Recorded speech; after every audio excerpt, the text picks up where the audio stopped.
Vamos a resolver detalladamente esta ecuación que contiene un radical. Debemos encontrar el valor o los valores de x que hacen cierta esa igualdad. Comenzamos por aislar este componente, justamente esa raíz cúbica. Entonces tenemos raíz cúbica de 5x menos 2. Y eso igual a 9 menos 7. Este número que está sumando pasa al otro lado a restar. Es lo mismo que si restamos 7 a ambos lados de la igualdad. Con eso aislamos este componente, la raíz cúbica. Ahora resolvemos esta operación. Esto nos queda igual raíz cúbica de 5x menos 2. Y todo eso igual a 2, el resultado de esta operación. Ahora ya podemos quitar o eliminar esta raíz cúbica. Y eso se consigue elevando ambos lados de la igualdad al exponente 3. Es decir, al mismo número que tenemos aquí en el índice de la raíz. Entonces, en el lado izquierdo tendremos raíz cúbica de 5x menos 2. Todo eso elevado al exponente 3, o sea, al cubo. Y al otro lado, 2, también elevado al exponente 3, es decir, también al cubo. Ahora, en el lado izquierdo de la igualdad, este exponente 3 cancela o elimina la raíz cúbica. Es la interacción de dos operaciones contrarias, que son la potenciación y la radicación. Entonces cancelamos esto y nos queda libre 5x menos 2. Sale lo que está dentro de la raíz. Y ahora resolvemos en el lado derecho esta potencia. 2 al cubo nos da como resultado 8. Llegamos así a una ecuación lineal o de primer grado con una incógnita, que es x. Vamos a resolverla paso a paso. Comenzamos por aislar el término 5x. Esto será igual a 8 más 2. 2 que está restando en el lado izquierdo pasa a sumar al lado derecho. Es lo mismo que si sumamos 2 a ambos lados de esa igualdad. Ahora resolvemos esta operación. Nos queda 5x igual a 10. Y enseguida despejamos x. Para ello 5 que está multiplicando pasa al otro lado a dividir. Nos queda x igual a 10 dividido entre 5. Es lo mismo que dividir aquí ambos lados de la igualdad por 5. Y resolviendo esta división nos da como resultado 2. Entonces 2 supuestamente es la solución para esa ecuación. Y decimos supuestamente porque hasta no realizar la prueba no podemos confiar plenamente en esa solución. Hacemos entonces la verificación de este ejercicio. Vamos a probar x igual a 2 en la ecuación original. Siempre es en la expresión que nos dan inicialmente. Entonces vamos a reemplazar x igual a 2 allí para ver si esa igualdad se cumple. Tenemos aquí la raíz cúbica de 5 por x, es decir, por 2, todo eso menos 2. Y eso supuestamente igual a 9. Como no sabemos si la igualdad se cumple, entonces colocamos allí el signo de interrogación, es decir, por ahora se mantiene la duda. Seguimos resolviendo.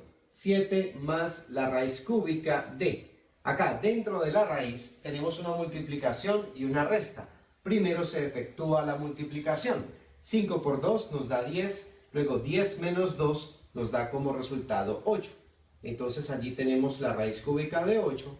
Y todo eso supuestamente igual a 9. Seguimos resolviendo. 7 más, aquí la raíz cúbica de 8 nos da como resultado 2. Y eso supuestamente igual a 9. Resolvemos esta suma, 7 más 2 nos da 9. Y efectivamente 9 es igual a 9. Como esto es cierto, entonces podemos afirmar que x igual a 2 es la solución para esta ecuación que contiene una raíz cúbica. Con esto terminamos este ejercicio.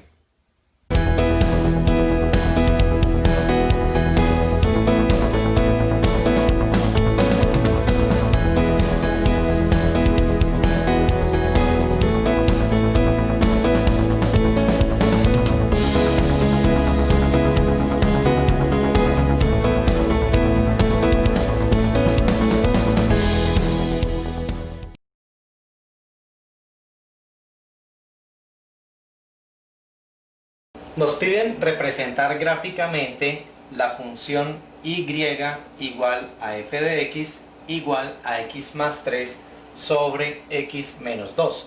Esta es una función racional, es decir, se presenta como una fracción o un cociente de expresiones. Primero debemos determinar lo que es el dominio de esta función, es decir, para qué valores de x esta función va a existir sin ningún problema. Como se trata de una fracción, debemos garantizar que el denominador no vaya a ser 0. Entonces establecemos la restricción y es que x menos 2 debe ser diferente de 0. Resolvemos esto similar a una ecuación. El 2 está restando, pasa a sumar al lado derecho con el 0 y nos queda 2. Por lo tanto encontramos que x tiene que ser diferente de 2 en esa función. Entonces el dominio de la función será los x que pertenece al conjunto de los números reales, con excepción del número 2. Es decir, x puede tomar cualquier valor del conjunto de los números reales, desde menos infinito hasta más infinito, con tal de que no tome el valor 2, porque este valor pone problema en la función, ya que convierte en 0 el denominador. Como ya sabemos que x no puede ser 2 en esta función, x debe ser diferente de 2, vamos a mirar qué le sucede a la función, es decir, a los valores de y cuando x se aproxima a 2, tanto por la izquierda como por la derecha, porque es muy probable que en este número tengamos lo que se llama una asíntota vertical. Entonces, veamos, podemos hacer la siguiente tabulación: valores de x y valores de y o de la función. Vamos a escoger un número que se aproxime a 2 por la izquierda, que esté muy cerca a 2 por el lado izquierdo. Podríamos tomar el número 1.99. Al reemplazar 1.99 en la función, es decir, aquí donde están los valores de x, escribimos 1.99 y resolvemos toda esa operación, obtenemos el resultado menos 499. Y reemplazando un número que se acerque a 2 por la derecha, muy próximo a 2, como por ejemplo 2.01, si este número lo reemplazamos allí donde está la x y resolvemos la operación, obtenemos el resultado 501. Esto que nos permite concluir que si x tiende a 2 por la izquierda, que se simboliza de esta manera, entonces los valores de y o de la función se están yendo hacia menos infinito. Como vemos, obtenemos un número negativo muy grande, luego nos permite concluir que los valores de la función o de la variable y se están yendo hacia menos infinito. Y que si x tiende a 2 por la derecha, se representa con este signo más en la parte superior derecha del 2, entonces los valores de y o de la función están tendiendo hacia más infinito. Si nos da 501, un valor grande, seguramente si tomamos valores mucho más próximos a 2, por ejemplo por la derecha, por ejemplo 2.00001, acá nos dará un número más grande todavía. Por eso podemos asegurar que esta es la tendencia de los valores de la variable y o de la función. Esto que acabamos de encontrar nos permite asegurar que esta función tendrá en 2 una asíntota vertical, esa que hemos dibujado con color verde, es decir, una recta a la cual la curva se aproximará sin haber contacto. Entonces, dice aquí que cuando x tiende a 2 por la izquierda, los valores de la función tienden hacia menos infinito. Entonces, si llegamos al valor 2 por la izquierda, los valores de la función tienden a hacer esto, se van hacia menos infinito. Y que cuando x se aproxima a 2 por la derecha, los valores de la función tienden hacia más infinito. Entonces, si llegamos a 2 por este lado, por la derecha, veremos que la función tiene como esta tendencia, irse hacia más infinito. Ahí vemos entonces que esa será más o menos la forma de la curva en la proximidad de esta línea de color verde que constituye la asíntota vertical.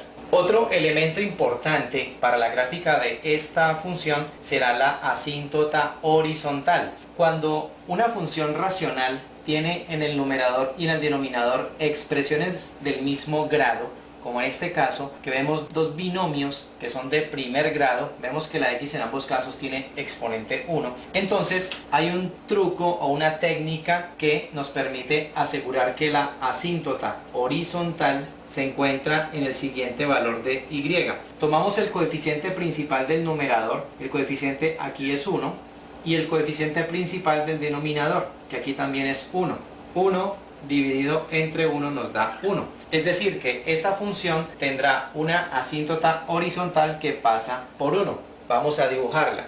Allí tenemos la recta y igual a 1, esa línea de color azul, una recta horizontal que pasa por el valor 1 y que constituye la asíntota horizontal de la gráfica de la función. ¿Qué quiere decir eso? Que cuando x tienda, por ejemplo, hacia menos infinito, la gráfica, la curva, tratará de aproximarse a esta línea sin haber contacto. Hay dos posibilidades, que se aproxime por aquí o por acá, pero vemos que en esta zona no hay posibilidad de que haya gráfica. Luego, lo más seguro es que venga por acá, es decir, que la gráfica tenga como esta tendencia. Y lo mismo, cuando x tienda hacia más infinito, entonces la curva tratará de aproximarse a esta línea, a esta recta de color azul, sin haber contacto. Entonces no podemos pensar que sea por aquí porque en esta zona no hay gráfica, no hay posibilidad de curva. La curva está en esta zona, entonces lo más seguro es que la gráfica haga esto, que tienda por ese lado. Entonces ya más o menos tenemos un bosquejo de lo que es la gráfica de la función. Será entonces una rama que venga por acá y otra que venga de esta manera. Algo que complementa nuestra gráfica es determinar los cortes o las intersecciones con los ejes. Por ejemplo, vamos a dar el corte o los cortes con el eje X. Para encontrar esos cortes o puntos de intersección con el eje X, hacemos la función igual a 0 o y igual a 0. Veamos, si tenemos x más 3 sobre x menos 2, es decir, la función igualada a 0, resolvemos esa ecuación. X menos 2 que se encuentra dividiendo pasaría a multiplicar con el 0. Nos queda de esta manera 0, porque esto por 0 nos da 0. Y de aquí despejamos x y nos da menos 3. Esto quiere decir que esa función cortará el eje X en menos 3. Para determinar el corte o intersección con el eje Y, con el eje vertical, debemos hacer x igual a 0. Entonces en la función, donde está la x, escribimos 0 y resolvemos. Vemos que arriba nos queda 3, abajo nos queda menos 2 y esto es igual a menos 3 medios. Es decir que la gráfica, la curva, cortará el eje vertical en la ordenada menos 3 medios. Aquí ya podemos apreciar la gráfica de la función con todos sus elementos.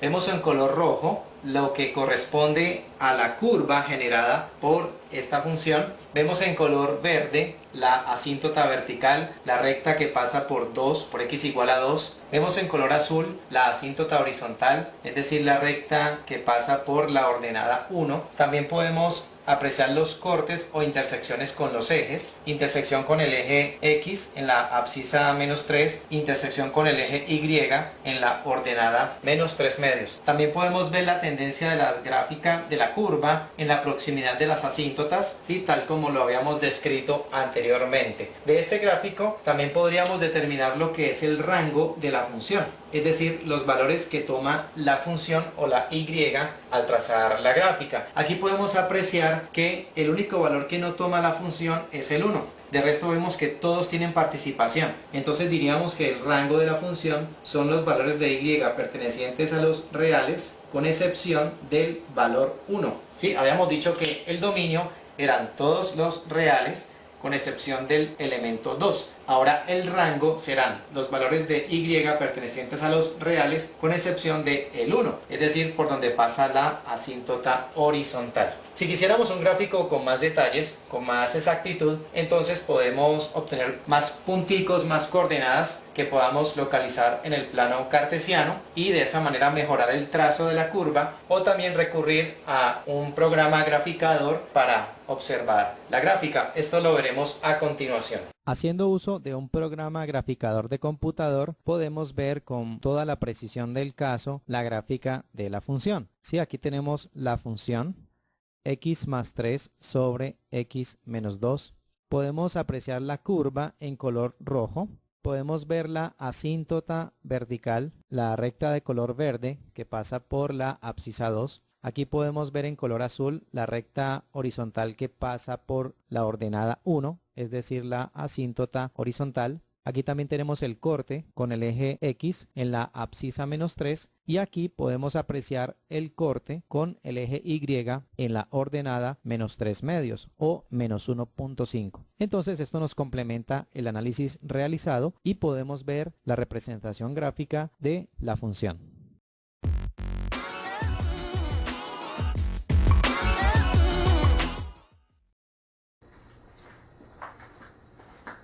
Reciban un saludo de paz y bien. Veamos este ejercicio típico de las inecuaciones, pero que lo podemos resolver también de una manera rápida con un pequeño truco que les voy a explicar. Dice, Micaela es 18 años menor que Víctor y si se suman las dos edades, el resultado es menor que 74. Hay que tomar en cuenta esta partecita que nos dice menor que 74. Y además que Micaela es 18 años menor, quiere decir que va a ser menor que Víctor. Bien, vamos a jugar con las respuestas. Mire, aquí tenemos las edades 28 y 46. Bueno, yo voy a decir que Micaela es la de menor edad. En este caso diré que es 28 años. Y Víctor es la persona de mayor edad porque nos están dando aquí esos valores. Diré Víctor 46. Si sumamos 28 y 46 nos dará 74, ¿correcto? Bien, nos da 74. Bien, pero ¿qué condición nos dice? Que la suma de las edades debe ser menor que 74. Y para que eso ocurra, ha de ser que Víctor tiene menor edad. En este caso, directamente diré menor de 46. Por ende, si Víctor va a tener menor que 46, Micaela también será 18 años menor. Es una manera fácil y sencilla de hallar la respuesta con ese truco, ¿correcto? Porque hay a veces que hay que hacer estas partecitas en este tipo de examen. Porque si queríamos hacerlo como una inecuación, planteamos, Víctor, la edad de Víctor no conozco. La edad de Víctor, en este caso digo B menos 18, será la edad de Micaela. Y sumada esas dos edades, nos va a dar menor, dice, que 74. Menor que 74. Bien, ahí tenemos eso. Sumamos aquí, nos da 2B menor que 74 más 18. B nos está dando aquí 4, 2, 92 dividido para 2. Y aquí está, ¿ves? Que la edad de Víctor va a ser menor de 46. Ahí le he dado dos maneras diferentes de resolver este ejercicio. Gracias, nos vemos en un próximo video.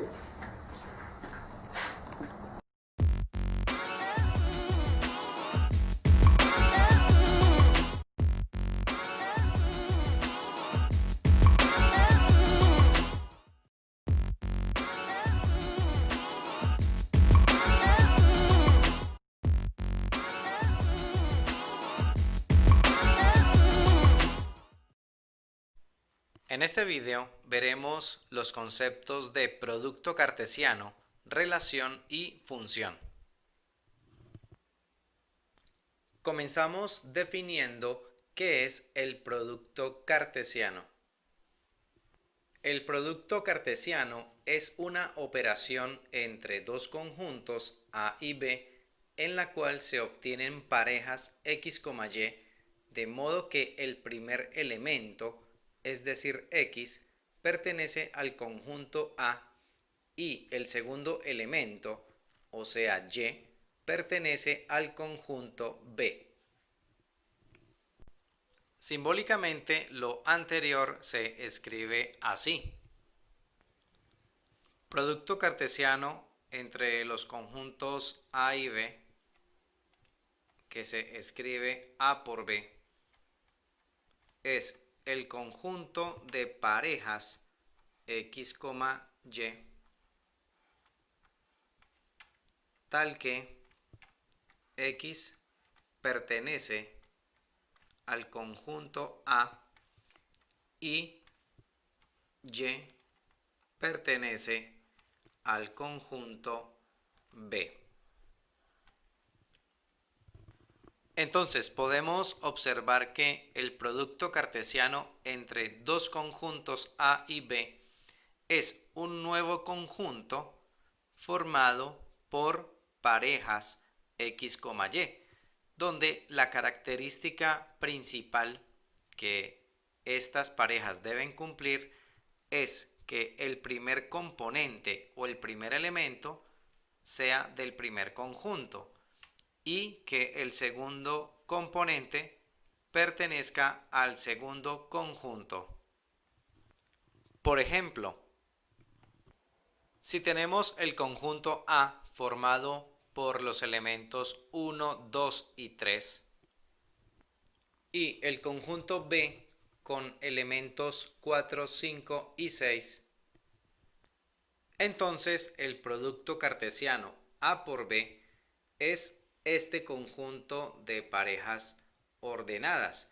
Tenemos las combinaciones 1,4, 1,5, 1,6, las tres primeras parejas que observamos. Luego 2,4, 2,5, 2,6 y después 3,4, 3,5 y 3,6. Es decir, todas las posibles combinaciones entre los dos conjuntos, pero siempre respetando la regla de que el primer elemento sea del conjunto A y el segundo elemento sea del conjunto B. Podemos observar que en este conjunto tenemos 9 parejas ordenadas. Pues bien, ese 9 resulta de multiplicar 3 elementos de A por 3 elementos de B. Siempre podemos verificar la cantidad de parejas del producto cartesiano multiplicando la cantidad de elementos del primer conjunto por la cantidad de elementos del segundo conjunto. De esa manera verificamos que ninguna pareja se nos haya olvidado. Bien, ahora vamos a definir el concepto de relación. Una relación entre dos conjuntos A y B es un subconjunto del producto cartesiano A por B, donde las parejas X, Y cumplen una condición específica. Para entender mejor este concepto, retomemos el ejemplo anterior, donde teníamos los conjuntos A y B y el producto cartesiano A por B. Una relación R para este caso puede ser la siguiente. El conjunto de parejas X, Y pertenecientes al producto cartesiano A por B, tal que la suma de X y Y nos dé como resultado un número impar. Entonces, esta es la condición que debemos cumplir con las parejas X, Y que seleccionemos del producto cartesiano. Entonces comenzamos por revisar cada pareja. Veamos, 1 más 4 nos da 5, que es número impar. Esta pareja sirve. 1 más 5 nos da 6, que es número par. Esta pareja no sirve. 1 más 6 da 7, sí sirve. 2 más 4, 6, no sirve. 2 más 5, 7, sí sirve. 2 más 6, 8, no sirve. 3 más 4, 7, sí sirve. 3 más 5, 8, no sirve. 3 más 6, 9, entonces sí sirve. Entonces, los elementos que conforman la relación R son la pareja 1,4, la pareja 1,6, la pareja 2,5,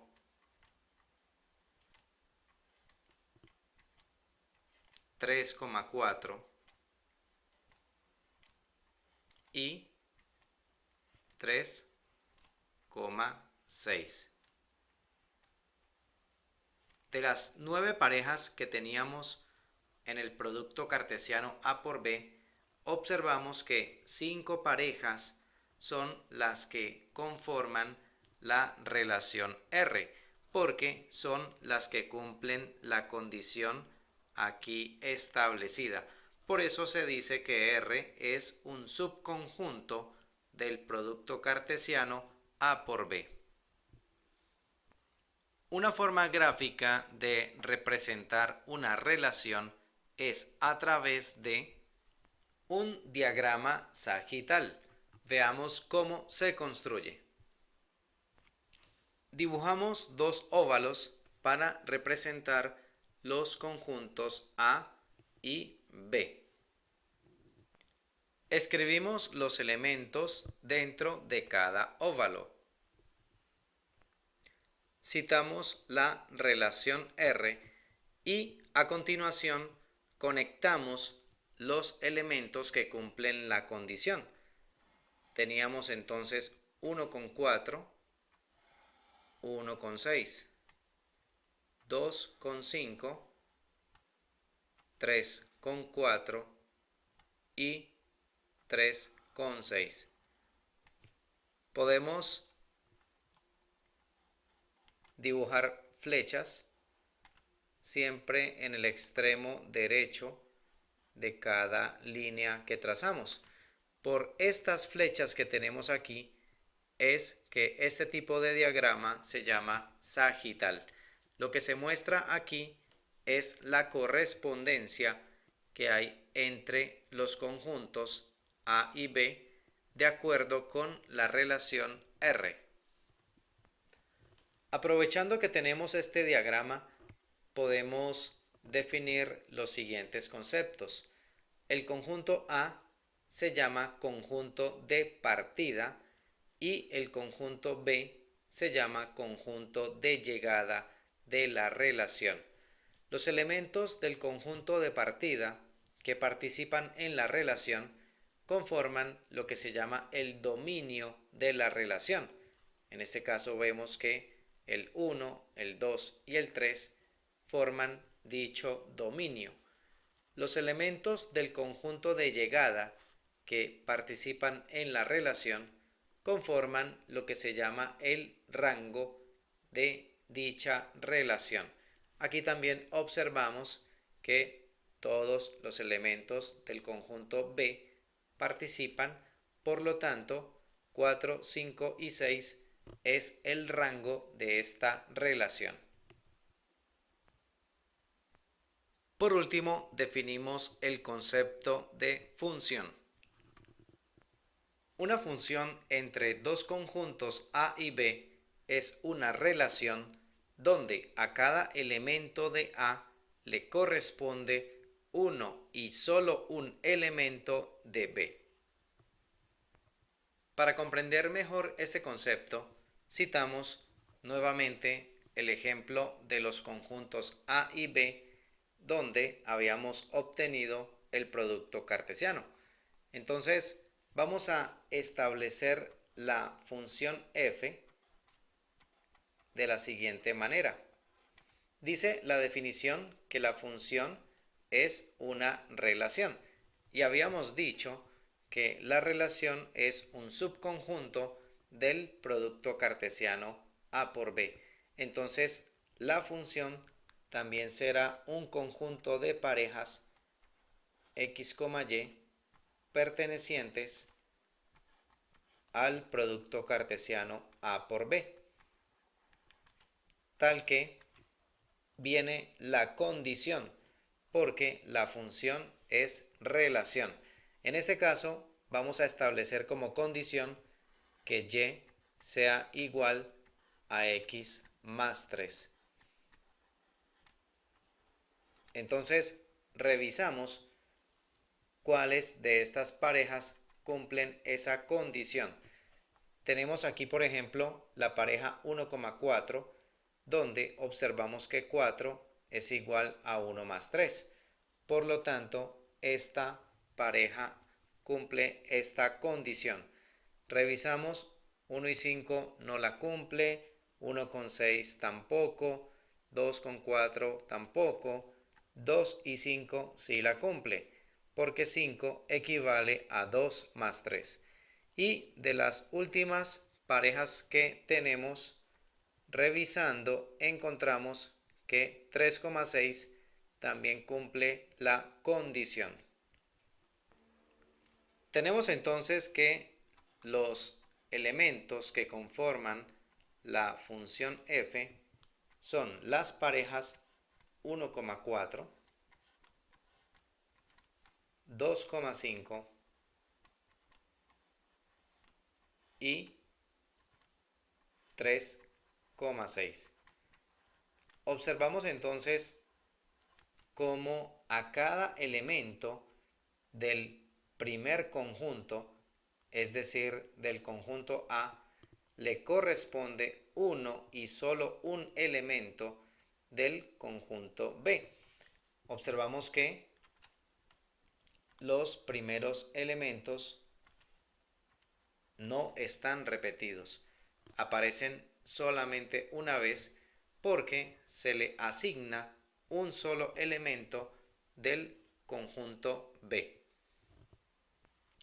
Miremos la representación gráfica de la función utilizando diagrama sagital. Entonces, conectamos los siguientes elementos: 1,4, 2,5 y 3,6. Nuevamente, dibujamos flechas en cada extremo derecho de las líneas que trazamos. Y entonces observamos la correspondencia que existe entre los elementos de A y los elementos de B. Nuevamente se nota que a cada elemento de A le corresponde uno y solamente un elemento de B. Así como en las relaciones, también tenemos dominio y rango para la función. El dominio está conformado por los elementos del conjunto de partida que participan en la función, en este caso 1, 2 y 3. El rango está formado por los elementos del conjunto de llegada que participan en la función, en este caso 4, 5 y 6.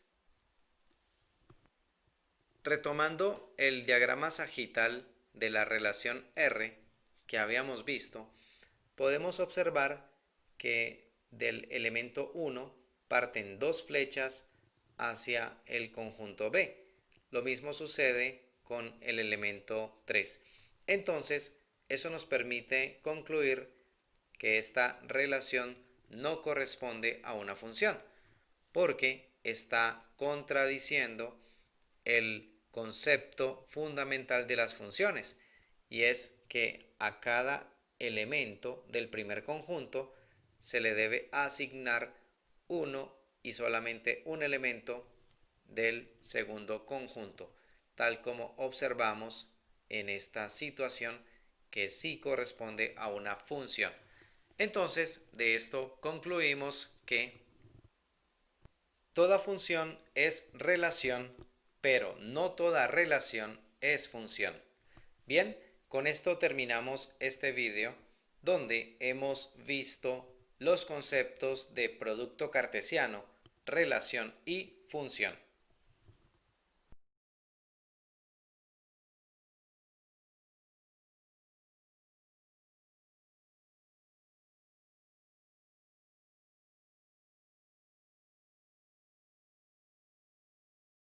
vamos a resolver esta desigualdad con valor absoluto. Para ello vamos a utilizar el siguiente modelo.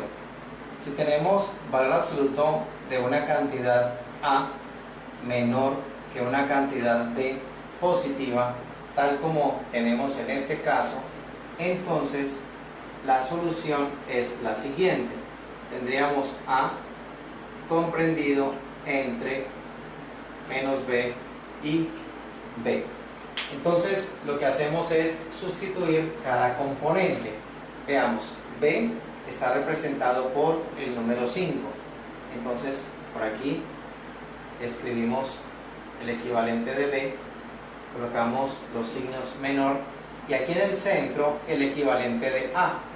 Vemos que A es lo que se encuentra dentro de las barras, es decir, 3x menos 2. Y resolvemos esta desigualdad. Comenzamos por deshacernos de este menos 2. Para ello debemos sumar 2 a los 3 miembros de la desigualdad. Entonces a los 3 componentes le sumamos 2. Eso con el objetivo de deshacernos de este menos 2, porque menos 2 más 2 se eliminan, eso nos da 0. Tenemos entonces menos 5 más 2 igual a menos 3, menor que 3x, menor que 5 más 2, que es igual a 7. Vemos que ya nos queda en el centro únicamente 3x. Ahora debemos deshacernos de este 3 que acompaña a la x. Para ello dividimos entre 3 los 3 miembros de la desigualdad. Como hemos dividido por un número positivo, los signos de la desigualdad permanecen iguales, no sufren ningún cambio. Esta división nos da menos 1.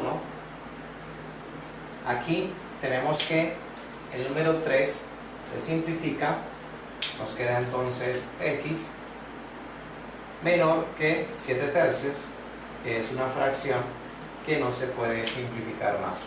Esta sería entonces la solución de esta desigualdad con valor absoluto expresada en términos de desigualdad. Ahora vamos a representarla gráficamente. Para ello dibujamos una recta que represente el conjunto de valores de x, es decir, los números reales que van desde menos infinito hasta más infinito. Por acá podemos marcar el 0 como elemento neutro, así como el valor que nos divide la zona negativa de la zona positiva. Y allí vamos a localizar estos números.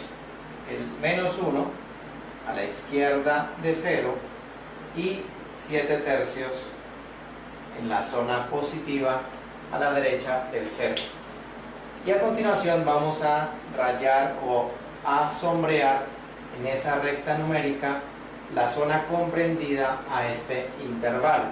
Tenemos entonces que son los x comprendidos entre menos 1 y 7 tercios sin considerar los extremos. Entonces vamos a tener intervalo abierto en los dos extremos, es decir, menos 1 y 7 tercios no hacen parte de la solución. Finalmente damos la respuesta como intervalo. Tenemos entonces que la solución para esa desigualdad son los x que pertenecen al intervalo que va desde menos 1 hasta 7 tercios. Utilizamos paréntesis en ambos extremos porque ni menos 1 ni 7 tercios se toman como parte de la solución. Para una función de la forma y igual a f de x, se define el dominio como el conjunto de valores que toma la x en la función. Ese es el dominio de la función. Y se define el rango de la función como el conjunto de valores que toma la y en dicha función. Veamos algunos ejemplos de dominios de funciones. Si nuestra función es polinómica, como en este caso un polinomio de primer grado, o por ejemplo una función cuadrática, como por ejemplo esta, una función de segundo grado, o una función, por ejemplo, r de u a la 5 menos 3u a la 4 más 10, función de quinto grado. En cualquiera de estos casos el dominio va a ser el conjunto de los números reales, porque la variable independiente en cada caso puede tomar cualquier valor del conjunto de los reales, no hay ningún problema. Entonces, en el caso de la función f, su dominio van a ser los x pertenecientes a los reales. En el caso de la función g, el dominio de la función g van a ser los valores de t pertenecientes a los reales. Y en el caso de la función r, el dominio van a ser los valores de u pertenecientes al conjunto de los números reales. Veamos ahora el caso de lo que se llaman funciones racionales, como por ejemplo esta, la función h de x igual a x menos 6 sobre x menos 5. En este caso debemos garantizar que el denominador de la expresión no sea 0. Entonces la condición que debemos fijar es esta: x menos 5 tiene que ser diferente de 0. Si despejamos la x, esto es parecido a una ecuación, 5 está restando, pasa a sumar al otro lado y nos queda que x es diferente de 5. Por lo tanto, el dominio de la función h van a ser los x pertenecientes al conjunto de los reales, con excepción del elemento 5, que es el único que no puede tomarse allí. Otro caso de función racional puede ser este: la función r de n igual a n más 1 sobre n al cuadrado menos 6n más 8. La misma situación anterior, tenemos que garantizar que este denominador no sea 0. Entonces colocamos la condición, la expresión del denominador diferente de 0. Esto lo podemos factorizar como un trinomio de la forma x al cuadrado más bx más c. Abrimos dos paréntesis, por aquí colocamos la letra n, cuadramos los signos, más con menos nos da menos, menos con más nos da menos. Dos números que multiplicados nos den 8 y que sumados nos den menos 6 van a ser menos 4 y menos 2. Y esto diferente de 0. Tomamos cada factor, n-4, lo colocamos diferente de 0, y el otro factor, n-2, también diferente de 0.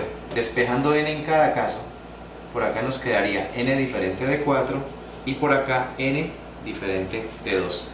Por lo tanto, el dominio de esta función, que se llama r mayúscula, van a ser los valores de n pertenecientes al conjunto de los reales, con excepción de los números 2 y 4. Son los dos valores que no puede tomar n, porque volvería a 0 el denominador de la expresión. Veamos otra situación.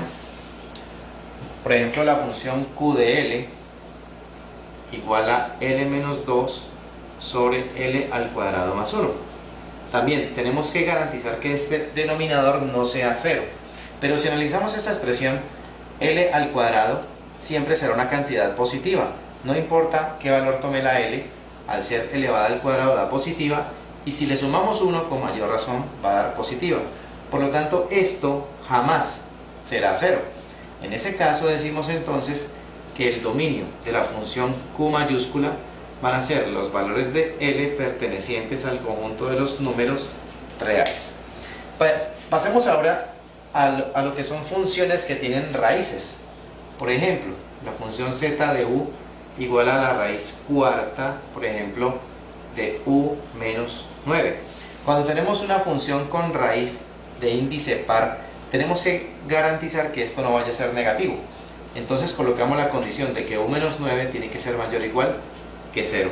Resolviendo esta desigualdad lineal, el 9 está restando, pasa a sumar al otro lado, nos queda que u es mayor o igual que 9. Entonces el dominio de la función z lo podemos colocar de la siguiente manera: son los valores de u que pertenecen al intervalo que va desde 9 cerrado hasta más infinito. Recordemos que eso se puede ubicar en una recta numérica. Si por acá está el 0 y por acá está el 9, dice que u mayor o igual que 9 sería considerando el 9 y todo lo que esté a su derecha, es decir, hasta más infinito, suponiendo que estas rectas son valores de la variable u. Veamos otra situación que tenga raíz de índice par. Por ejemplo, la función m de y igual a y más 10 sobre la raíz cuadrada de y menos 1. En este caso, esta expresión y menos 1 que se encuentra dentro de la raíz tiene que ser positiva, pero como está en el denominador, tenemos que prohibirle que sea 0. Por lo tanto, la condición en este caso sería que y menos 1 sea solamente mayor que 0. Despejando la y, el 1 está restando, pasa a sumar, nos queda que y es mayor que 1. Por lo tanto, el dominio de la función m van a ser los valores de y que van desde 1 abierto hasta más infinito. Ese sería entonces el dominio. Otra situación con raíz de índice par podría ser esta. Si tenemos la raíz cuadrada de x al cuadrado más 25, como hemos venido diciendo, tenemos que garantizar que esto sea mayor o igual que 0, pero analizando x cuadrado más 25 vemos que x al cuadrado siempre será una cantidad positiva. Si le sumamos 25, con mayor razón será positiva, por lo tanto esto jamás será negativo. En ese caso entonces decimos que por lo tanto el dominio de la función w van a ser los x pertenecientes al conjunto de los números reales. Otra situación que vamos a encontrar es cuando tenemos raíces de índice impar, por ejemplo la raíz cúbica de t menos 4. En este caso no hay ningún problema con que eso sea negativo, ya que las raíces de índice impar se admiten aquí en su interior cantidades negativas, o sea que allí podemos decir que el dominio de la función a son los valores de t pertenecientes al conjunto de los números reales. Cualquier valor de t puede ser reemplazado en esa función. Y para terminar, veamos esta función, la función c de x igual, por ejemplo, a x menos 3 sobre la raíz quinta de x menos 2, por ejemplo. En este caso tenemos que garantizar que esta expresión de acá adentro no sea 0. No tiene problema si es negativa, porque es una raíz de índice impar, pero tendría problemas si es 0. Entonces la condición va a ser que x menos 2 sea diferente de 0. Despejando x, el 2 pasa al otro lado a sumar, queda x distinto de 2.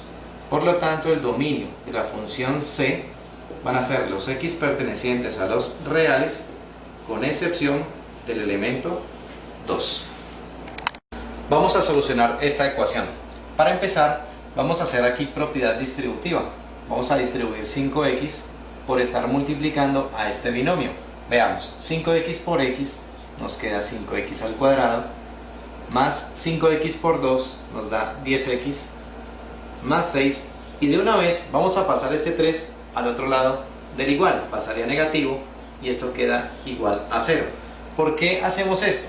Porque esto empieza a tomar forma de ecuación cuadrática, y la ecuación cuadrática debe estar igualada a 0 para poder ser resuelta.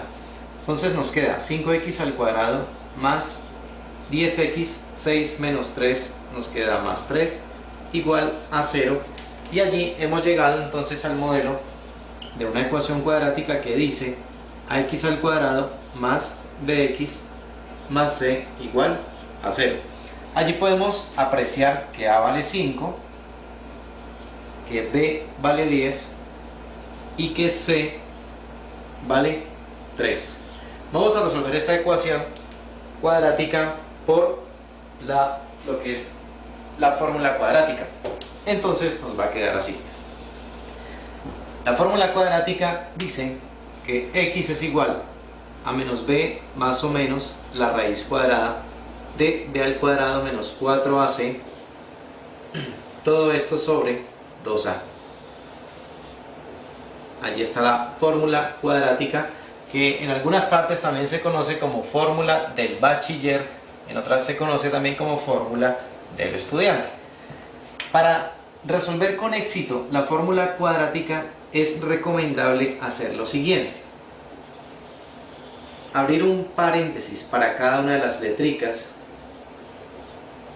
y después ir llenando cada uno de esos paréntesis con los valores numéricos. Por ejemplo, aquí aquí va lo que es la b, que b vale 10, reemplazamos entonces 10, aquí nuevamente la b que vale 10, aquí va la A, que vale 5, aquí va el valor de la C, que es igual a 3, y aquí va el valor de la A, que es igual a 5. De esa manera tenemos ya conformada la fórmula cuadrática. Ahora nos dedicamos a resolver las operaciones. Aquí nos queda menos 10 más o menos la raíz cuadrada de, veamos, 10 al cuadrado, eso es igual a 100, menos 4 por 5, 20, por 3, 60, todo esto sobre 2 por 5, que es igual a 10. Vamos a resolver aquí dentro de la raíz. Eso nos quedaría entonces 100 menos 60, 40. Vamos a colocarlo de una vez aquí, acortamos la raíz y podemos simplificar lo que es raíz de 40. Veamos, 40 si lo descomponemos en factores primos nos da mitad 20, mitad 10, mitad 5, quinta 1. Es decir, esto es 2 a la 3 por 5. Pero como tenemos 40 dentro de una raíz cuadrada, nos conviene desbaratar 2 a la 3 como 2 a la 2 por 2 por 5.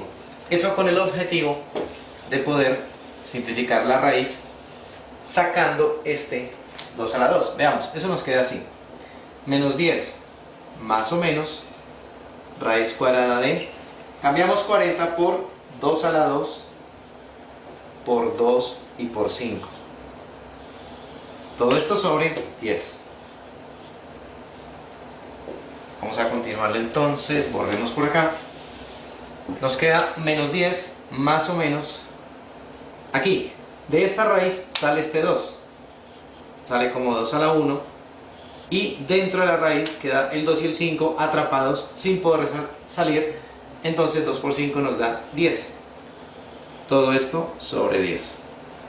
A continuación vamos a repartir este 10 para ambos términos del numerador. Ojo, por ningún motivo vamos a cancelar estos dos números. No se pueden ir porque arriba tenemos suma y resta. Por lo tanto, debe hacerse esto. Repartir el denominador 10 para los dos términos que tenemos en el numerador. Y allí sí podemos simplificar. Por ejemplo acá, menos 10 sobre 10, eso nos queda menos 1.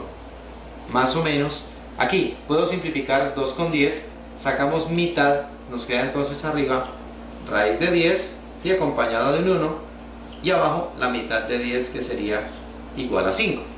Allí podemos entonces ya tomar dos caminos que nos van a conducir a las soluciones x1 y x2, que son las soluciones de una ecuación cuadrática.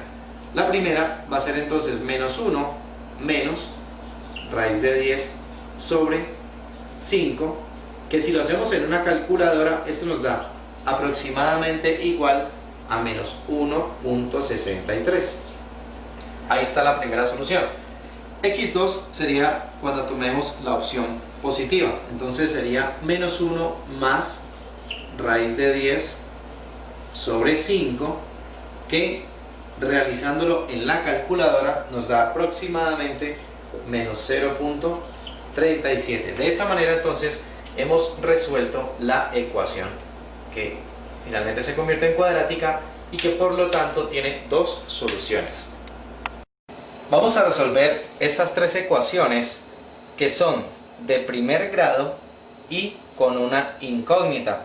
Observemos que en las tres ecuaciones la incógnita, por ejemplo aquí la letra A, y en estas dos la letra X, se encuentra siempre elevada al exponente 1. Por esa razón se llaman ecuaciones de primer grado. Vamos entonces a ver la solución de cada una de ellas. La primera ecuación dice 5a menos 1 igual a 14. Entonces vamos primero a despejar el término 5a. Para ello pasamos este 1 que se encuentra restando a sumar al lado derecho. Entonces nos queda 14 más 1. Resolvemos en el lado derecho. Esto nos da 14 más 1, 15. Y despejamos la incógnita a. Entonces sería 15 dividido entre 5. 5 que está multiplicando con a pasa a dividir al otro lado. Y entonces resolvemos esta división. 15 dividido entre 5 eso nos da 3. Y entonces tenemos el valor de la incógnita, a igual a 3, y esta sería la respuesta a la primera ecuación. La segunda ecuación nos dice que 5x menos 9 es igual a 3 que multiplica a x menos 2. Entonces, para comenzar, debemos hacer aquí propiedad distributiva. Debemos romper este paréntesis y para ello multiplicamos el 3 por estos dos términos. Entonces nos queda 5x menos 9 es igual a 3 por x, que es 3x, y 3 por menos 2, que sería menos 6. A continuación vamos a agrupar las letras x al lado izquierdo, es decir, los términos que contengan la x van para el lado izquierdo y los números que están solos se quedan en el lado derecho. Entonces al lado izquierdo nos queda 5x y pasamos 3x, que está positivo, al lado izquierdo, por lo tanto nos llega negativo. Al otro lado nos queda menos 6, ese permanece igual porque no se mueve, y pasamos este 9 que está negativo, acá llega entonces positivo. Resolvemos a este lado, 5x menos 3x nos da 2x. Resolvemos acá, menos 6 más 9, eso nos da 3, y despejamos x. 2 que está multiplicando pasa a dividir, y nos queda que x vale 3 medios. Es una fracción que no se puede simplificar, una fracción irreducible, por lo tanto aquí tenemos la respuesta de la segunda ecuación. El valor de la incógnita x es 3 medios. En la tercera ecuación tenemos que 4x menos 8 es igual a menos 4, factor de 2x menos 3, y todo eso más 4. Entonces, como primera medida vamos a distribuir este menos 4, vamos a destruir ese paréntesis.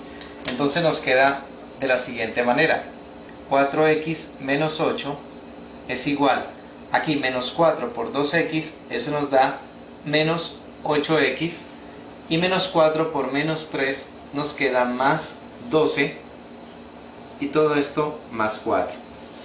Bien, entonces nos queda 4x menos 8 es igual a menos 8x, y aquí podemos sumar 12 más 4, que nos da 16 positivo. Ahora vamos a agrupar los términos que tienen las x al lado izquierdo y los números que están solos en el lado derecho. Por lo tanto nos queda 4x, y este 8x que está negativo pasa al lado izquierdo como positivo, pasa como más 8x, igual a 16, que se queda quieto en el lado derecho, y pasamos este 8 que está negativo como positivo al otro lado. Aquí sumamos 4x más 8x, eso nos da 12x, y por acá sumamos 16 más 8, eso nos da 24. Despejamos x, el 12 que está multiplicando pasa a dividir al 24, por lo tanto x es igual a 24 dividido entre 12. Y entonces resolvemos esa división, 24 dividido entre 12 nos da 2. Y de esta manera hemos encontrado el valor de la incógnita, que es x, en la tercera ecuación. X vale 2.